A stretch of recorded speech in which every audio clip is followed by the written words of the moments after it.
다 같이 기도하겠습니다. 하나님 아버지, 저희들 오늘 수요예배로 모여 하나님께 영광 올리게 하시니 감사드리옵나이다. 이 시간에 저희들 요한복음 13장 말씀을 듣고자 원하옵나이다. 기록된 계시의 말씀을 성령의 조명하심에 따라 전하는 자나 듣는 자다 함께 은혜 받는 복된 역사가 있는 귀한 시간 되게 하여 주시옵소서. 예수님 이름으로 기도 올리옵나이다. 아멘. 오늘 우리가 읽은 요한복음 13장 말씀에 근거해서 특별히 35절의 말씀에 근거해서 제자의 자격, 그런 제목으로 말씀을 나누도록 하겠습니다. 여러분이 잘 아시는 대로 요한복음은 요한이 말씀이신 예수, 즉 로고스이신 예수께서 사람 되어 오셨다, 이거를 강조하는 말씀이 요한복음의 대주제입니다. 그리고 그 말씀이 사람 되어 오셔서 일으킨 모든 기적을 표적이라 그렇게 기록을 하고, 이런 표적으로 하나님의 구속사를 이뤄가신다, 그렇게 설명을 합니다. 그리고 다른 복음서에 등장하지 않는 보혜사 성령님에 대한 이야기도 요한은 언급을 하고 있습니다. 그래서 요한복음을 한마디로 우주적인 복음이다, 그렇게 기록을 합니다. 말을 합니다. 이 요한복음에 근거해서 특별히 예수님이 제자들을 불러 그 제자들에게 하신 모든 일들이 과연 하나님 나라와 어떤 연관성을 가지고 있는가 한번 생각해 보도록 하겠습니다. 하나님께서 구속사, 구원의 역사를 계획하시고 그 구원을 이루어 가십니다. 그래서 그 구속사를 이루어 가시는 방편으로 때가 되매 시내산에서 모세의 율법을 수여하시고 이 모세의 율법대로 따라 살아라고 말씀을 합니다. 그러고 시간이 흐름과 동시에 선지자들을 세워서 선지자의 글을 기록하게 함으로 말미암아 역시 모세의 율법을 진행시켜가는 과정으로 삼아 주십니다. 이렇게 선지자의 글, 이사야 같은 사람은 왕족의 신분으로 성령에 감동받아 선지자의 사역을 합니다. 미가 같은 사람은 평민 출신으로 하나님의 부름받아 사역을 합니다. 아모스 같은 사람은 나는 선지자도 아니요 학자도 아니더고 나는 뽕나무를 배양하는 자에 불과하다, 그런 사람에게도 여호와의 말씀이 임해서 결국 선지자 사역을 감당하도록 합니다. 이렇게 다양한 계층의 사람들, 다양한 방편에 있는 사람들, 형편에 있는 사람들을 불러서 하나님이 말씀을 맡기고 이 말씀을 전파하도록 하는데, 놀랍게도 이 모든 예언의 말씀이 다 모세율법에서 기록된 말씀에 근거해서 오실 메시아를 가리키고 있습니다. 오실 메시아가 이렇게 역사한다, 그 메시아가 이 땅에 오셔서 이런 역사를 이루신다, 이것이 바로 선지자들의 글에 공통된 대주제입니다. 또 그 외에도 시편의 말씀을 부어주셔서 시편의 여러 가지 모양으로 메시아의 사건을 예시하고 있습니다. 인생길에 사는 동안에 슬픔을 당한 인생이 하나님 앞에 나가서 슬픔을 토로합니다. 애통함을 토로합니다. 고초를 토로합니다. 기쁨과 감격을 토로합니다. 이런 모든 인생살이의 삶의 애환을 믿음으로 승화시켜서 여호와 앞에 관제를 설정해가지고 이것이 과연 무엇이냐, 그리고 이것이 과연 어떤 현상이냐, 그렇게 애통하고 애원하며 간구하며 기도하다가 여호와의 뜻을 깨달았다, 이것이 시편이 흘러가고 있는 대주제입니다. 이렇게 여호와 하나님께서 제자들의 자격의 첫 번째 특징은 구약의 율법, 모세율법, 선지자의 글, 시편을 통해서 한마디로 딱 묶으면 구약이죠. 구약을 통해서 하나님의 나라를 만들어 가지고 있는 겁니다, 지금. 그래서 하나님의 나라가 세워져 가고 있어요. 그 다음에 두 번째로 하나님의 나라가 어떻게 세워지느냐, 하나님의 나라는 그렇게 오랫동안 메시아가 이 땅에 오신다, 예수께서 사람 되어 오신다, 그분이 메시아가 이 땅에 오면 평화의 나라가 이루어진다. 메시아가 이 땅에 오면 다시는 전쟁을 연습지 아니한다. 칼을 녹여서 창을 녹여서 보습을 만들고 평화의 나라가 이루어진다. 이것이 메시아 나라의 특징입니다. 바로 그 오랫동안 성경에서 말하고 있던 메시아의 나라, 하나님의 나라, 그 나라가 눈으로 볼 수 있게 임했는데 그것이 바로 예수님의 성육신 사건이죠. 빌립이라는 제자가 늘 궁금합니다. 예수님을 따라다니면서 늘 궁금합니다. 하나님을 한번 좀 봤으면 좋겠네. 하나님을 한번 좀 봤으면 좋겠네 하고 늘 그 마음이 있습니다. 어느 날 빌립이 용기를 내서 예수님에게 말씀합니다. 주님, 하나님을 좀 보여주시옵소서. 그러니까 예수님이 하시는 말씀이 빌립아, 네가 나와 이렇게 오랫동안 함께 있으면서도 또 하나님을 보이라고 하느냐? 나를 본 자는 아버지를 보았거늘. 이렇게 설명을 합니다. 즉 하나님이신 분이 저 구만리장천에 영적인 세계에 멀리 계신 그 하나님이 사람 되어 오셔서 아주 가까이 계시고 가까이 계실 뿐만이 아니라 주님을 선생이라고 따르고 제자들을 제자로 삼아서 같이 생활하는 이런 모습으로 나타나고 있는 것을 보여주고 있는 겁니다. 이렇게 하나님 나라가 눈에 볼 수 있게 눈에 띄게 오셨다는 겁니다.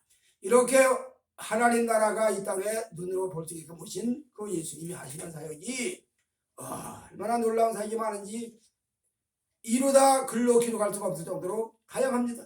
수없이 많습니다. 병든 자를 고치시고 귀신 들린 자의 귀신을 쫓아내시고 천국복음을 증거하시고 회개하라 말씀을 외치시고 바리새인을 향해서 신랄한 비판을 성토를 하시고 책망을 하시고 믿음 좋은 사람에게는 격려도 하시고 수르보니게를 향해서 내가 이스라엘 땅에서도 이만한 믿음을 만나보지 못했노라 하면서 칭찬하시기도 하고 이렇게 하나님 나라를 직접 사람들의 눈에 볼 수 있게끔 역사하시면서 전쟁에 가셨습니다. 이런 모든 일들의 사건들을 우리는 뭐라고 얘기를 하느냐? 하나님의 나라가 도래했다. 성자 예수의 역사가 일어났다. 성자 예수께서 하나님의 나라를 완성시켰다. 그렇게 표현을 합니다. 오늘 성부 하나님께서 구약의 역사를 계획하시고 모세율법을 통해서 선지자의 글을 통해서 시편을 통해서 메시아를 계시하시고 하나님 나라를 예시하셨다면 오신 예수께서는 사람을 입고 오셔가지고 예시하신 하나님 나라를 확실하게 이루어주시고 보여주셨다 그런 얘기입니다. 이렇게 하나님께서 계획하신 하나님 나라 성자 예수께서 그 하나님 나라를 우리 눈앞에 전제시켜 가셨다 이런 얘기입니다. 이렇게 하나님 나라를 볼 수 있게끔 전제시켜 가신 그 주님은 결국 구원 사역을 다 이루시고 십자가 달려 돌아가신 후에 3일 만에 부활하시고 그리고 승천하시고 40일 만에 승천하시고 열흘 후에 오순절날 성령 강림하셔서 이 땅에 교회가 세워지기 시작을 했다 이런 얘기입니다. 오늘 하나님의 나라가 첫째로 구약을 통해서 계시되었다면 둘째로 성육신하신 예수께서 하나님 나라를 직접 보여주셨고 이제 마지막 세 번째로 그 하나님의 나라가 소망으로 우리에게 다가온다. 그럼 어떻게 소망으로 다가오느냐? 12 제자를 선택하셔서 그들에게 하늘나라를 설명하시고 가르쳐 주시고 처음에는 12 제자들이 주님이 말씀하시는 그 말씀의 내용을 이해 불가입니다. 그게 뭐지? 아니 저게 뭘까? 알 것도 같고 모를 것도 같고 알쏭달쏭합니다. 아니 46년에 걸쳐 지은 이 성전을 헐라 내가 3일 만에 일으키리라. 제자들이 그 말을 듣고 아니 성전을 헐라 내가 3일 만에 일으키리라. 이게 뭔 뜻이지? 이게 뭐지? 이해 불가합니다. 성령 강림 사건을 통해서 성령을 받고 나서야 주님이 말씀하신 말씀이 바로 이거였구나 아멘하고 깨달아졌다 그런 얘기입니다. 이렇게 12제자를 부르셔서 디베라 바닷가에 고기 잡는 어부도 부르시고 세관에 앉은 마태도 부르시고 인생이 과연 뭔가, 선함이 뭔가, 간사가 뭔가, 인간 속의 진실이 뭔가, 깊은 사색을 젖어 있는 나다나엘도 부르시고 이렇게 각양각색의 제자들을 12명을 선택하시고 또 그의 조금 넓은 차원에서는 70제자도 부르시고 또 좀 더 넓은 차원에서는 120문도도 부르시고 그렇게 해서 하나님 나라를 이뤄가신다 그런 얘기입니다. 이렇게 12제자를 부르셔서 그들에게 구약의 모든 언약의 말씀을, 계약의 말씀을, 예언의 말씀을 설명하시는 겁니다. 예수님의 12제자 중에 한 사람은 아니겠지만 그 중에 글로바라는 이름은 등장하죠. 자, 예수님이 십자가에 달려 돌아가셨어. 제자 중 둘이 낙심해서 다 틀렸다. 우리는 저 예수를 따라다니면 뭔가 될 것 같은 가능성이 있고 소망이 있고 희망이 있어서 주님을 따라다녔는데 그래서 하나님 나라가 이루어질 줄로 믿고 따라다녔는데 그가 십자가에 달려 죽어서 서로 돌아가서 죽었어. 우린 소망이 없어. 낙심해가지고 엠마로 내려갑니다. 엠마로 내려가는 그 제자들의 길에 주님이 부활하신 주님이 나타나셔서 동행을 합니다. 가면서 서로 주거니 받거니 하면서 이야기합니다. 예수께서 짐짓 물어보시니까 그들이 하는 말이 당신이 예루살렘에 우거하면서 당신 홀로 소문을 못 들었소. 우리가 말하던 그 예수가 십자가에 달려 돌아갔다는 말이에요. 그래 우리 소망이 없어요. 우린 다 틀렸습니다. 그래서 내려가는 길입니다. 그런 제자들을 향해서 주님이 성경을 자세하게 풀어주십니다. 시편에 대해서 풀어주시고 선지자의 글에 대해서 풀어주시고 모세율법에 대해서 풀어주시고 그러고 가다가 날이 저물어 더 가려는 듯 하는데 제자들이 여기서 같이 우리와 유하사이다 붙잡고 들어가서 식사를 하시는 시간에 주님이 축사를 하시는 순간 제자들의 눈이 밝아집니다. 예수님이잖아. 그 순간 싹 없어져 버렸어. 그제서야 두 제자가 길에서 그분이 우리에게 성경을 풀어주실 때에 우리 마음이 속에서 뜨겁지 아니하더냐 그러고 엠마로 내려가던 그 길을 돌이켜서 다시 예루살렘으로 돌아옵니다. 무슨 얘기냐? 이렇게 가지가지 역경과 시련과 별의별 환경을 다 겪어내면서 제자들을 가르치셨다 그런 얘기입니다. 시편을 가르치시고 선지자의 글을 가르치시고 모세율법을 가르치시고 또 어떤 때는 베드로에게 묻지요. 사람들이 나를 누구라고 하느냐? 예수님을 향해서 선지자 중에 하나라고 하나이다. 예수님을 향해서 예언자라고 하나이다. 그래? 엘리야라고 하나이다. 뭐 여러 가지 말이 많이 나옵니다. 그때 주님이 또 묻습니다. 그렇다면 너희들은 나를 누구라고 하느냐? 베드로가 잽싸게 답변하죠. 주는 그리스도시요 살아계신 하나님의 아들이십니다. 그때 주님이 너무너무 기쁘신 나머지 바요나 시모나 내가 복이 있도다.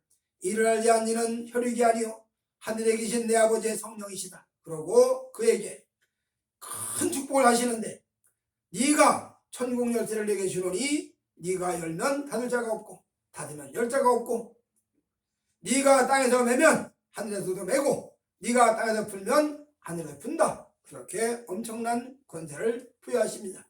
이렇게 제자들을 부르셔서 이들에게 전도 훈련도 시키고 말씀도 가르치시고 기도 훈련도 시키시면서 훈련시켜가지고 이들을 통해가지고 하나님 나라가 이루어져 가도록 그렇게 준비시켜갔다 그런 얘기입니다. 이렇게 준비시켰던 그 제자들이 여러 과정을 거치지요. 여러 환경을 적응을 받지요. 여러 훈련을 거치지요. 그러다가 결국 십자가에 달려 돌아가시는 예수님을 친히 목도하고 부활하신 주님을 또 만나고 디베라 바닷가의 모양계약 바요나 시모나 네가 나를 사랑하느냐? 예, 제가 주님 사랑하는 것을 주께서 아시나이다. 이렇게 묻고 답하고 묻고 답하고 이렇게 한 다음에 네가 나를 사랑한다면 내 어린 양을 먹여라. 내 어린 양을 쳐라. 그렇게 하시고 그들에게 다시 재소명 하늘 나라를 맡겨주셨다 그런 이야기입니다. 이렇게 해서 완전 준비가 된 다음에 오순절 성령 강림 사건을 통해서 비로소 강하고 담대해져서 자 성령 충만을 받고 말씀을 깨닫고 하나님의 나라의 구속사의 확연한 진리를 깨달은 12제자에 그들의 눈에는 그 어느 것도 두렵지 않습니다. 성령을 받고 나와서 교회를 세우고 말씀을 증거합니다. 당시에 권력자들이 제자들을 불러다가 매를 때리고 다시는 예수 이름으로 말하지 말아라. 다시는 예수 이름으로 증거하지 말아라. 그때에 그들의 한 유명한 말, 우리가 사람의 말을 듣는 것과 하나님의 말씀을 듣는 것 어느 것이 옳은가 너희들 판단하라. 그러고 예수의 말씀을 예수의 복음을 증거합니다. 이렇게 해서 이 복음이 교회를 세워 가지고 이 교회가 확장되기 시작하는 겁니다. 이런 놀라운 사건들, 그래서 따로따로 떨어져 있는 것이 아니라 구약이 이언되었다면 즉 구약의 세 가지 내용, 선지자의 글, 모세율법, 시편 세 가지의 내용이 신약으로 예수님으로 완성됐다면 완성된 이 복음을 증거해야 될 사명이 제자들에게 주어진 거죠. 그래서 결국 제자들의 모든 사역까지 총괄해 가지고 우리는 신약이라고 하는 책을 가지고 예수를 믿고 나갑니다. 그래서 구약의 선지자들과 신약의 사도들이 하나님 나라의 큰 축으로 핵심으로 자리 잡고 이 복음이 결국 이 나라가 우리가 전하는 교회의 본질이고 사명이다 이 얘기입니다. 오늘 제자들의 자격이 뭐냐? 이 모든 맥락, 구속사의 맥락을 정확하게 이해하고 파악하고 아멘으로 인식하는 겁니다. 아리까리하고 안재수까지 잘 몰랐던 이런 모든 일련의 일들이 이제는 퍼즐 맞힌 것처럼 딱 맞춰져 가지고 환히 보이는 겁니다. 아, 구약의 아담서부터 노아로 이어지고 노아로부터 시내산 모세율법까지 이어졌던 그때 역사들과 그 다음에 모세율법이 주어진 후에 되어졌던 일들과 이런 모든 일들이 예수님이 오셔서 하늘나라의 복음을 이야기하셨던 이런 모든 일들이 결국 하나님 나라의 연장선상이었구나. 그리고 오늘 우리들이 하는 이런 이 모든 사명도 하나님 나라의 연장선상의 마무리가 되는 거구나. 알았다 그런 말입니다. 즉 제자의 자격은 하나님을 바로 알고 악마도 알고 죄도 알고 인간도 알고 훗날 칼빈은 기독교 강요에서 이렇게 얘기를 하죠. 하나님의 성령을 받으면 하나님을 알고 사람도 알고 죄도 알고 구원도 알고 깨달아진다. 그렇게 얘기를 합니다. 이렇게 제자의 자격은 잘못된 오류된 것을 아는 것이 아니고 편협된 것을 아는 게 아니고 비뚤어진 길을 가면서도 아니라고 우겨대는 고집도 아니고 하나님의 말씀을 확연하게 깨닫고 구속사의 진리를 확연하게 깨닫고 믿고 그 말씀에 붙잡혀서 내가 하나님 나라를 세워가는데 일조한다. 내가 지금 하나님 나라를 확장시켜가는데 도구가 되고 기여한다. 이런 의식이 있는 사람들이 바로 제자들의 자격이다. 이렇게 말을 하는 겁니다. 오늘 하나님께서 구약을 통해서 하나님 나라를 예시하셨습니다. 예수께서 이 계시하신 하나님 나라를 눈으로 보여주셨습니다. 보여주신 그 하나님의 나라가 제자들을 통해서 완전하게 정리되고 전파되기 시작을 합니다.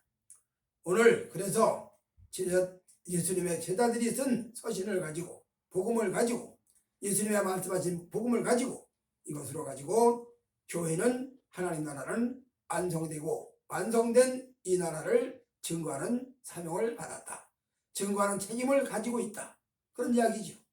그래서 제자들의 자격은 하나님을 바로 알고, 성자 예수님을 바로 알고, 성령 하나님을 바로 알고, 교회를 바로 알고, 구원을 바로 알고, 그렇게 해서 이 정확하게 바로 아는 그 토대 위에 이 복음을 증거함으로 이 땅에 하나님 나라를 확장시켜 가고 하나님 나라를 세워가는데 꼭 필요한 도구가 된다. 그리고 그렇게 하나님 나라를 확장시켜 가고 하나님 나라를 세워가는 제자들이 자격이라면 그 중에 더 가장 중요한 본질은 뭐냐? 사랑이다. 사랑. 위로 하나님을 사랑하고 옆으로 아래로 인간들끼리 서로 사랑하고, 그래서 고린도전서 13장에 말씀한 대로 사랑은 허다한 죄를 덮느니라.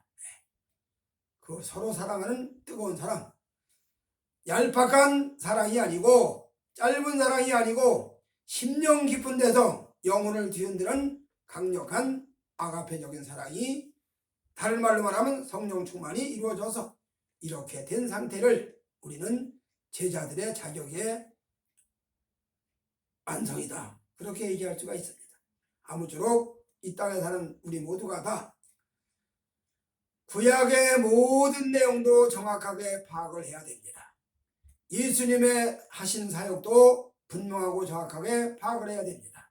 그리고 성령 강림 사건을 통해서 받은 그 성령이 우리 속에 들어와서 내주합을 하셔서 이 성령의 인도와 안내를 따라서 사랑을 실천하는 삶, 사랑이 나타나는 삶, 이런 삶을 삶으로 예수님의 제자된 자격의 완성을 보여줘야 됩니다. 우리 모두가 다 이렇게 예수님의 제자된 자격을 완성시켜서 주님 나라를 세워가는데 꼭 필요한 귀한 도구가 다 되어지시기를 주의 이름으로 축복해 드립니다. 아멘. 하나님 아버지, 제자들의 자격을 성경을 통해서 한번 알아봤사옵나이다.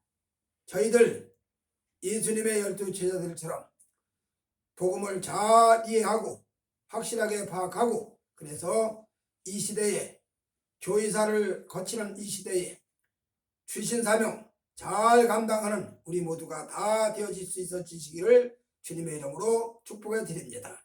아멘. 이런 놀라운 역사 속에 우리 모두가 다 참여하고 하나님의 뜻에 이루어가는 우리 모두가 될 수 있도록 축복하여 주시옵소서. 예수님의 귀하신 이름으로 기도 올리옵나이다. 아멘.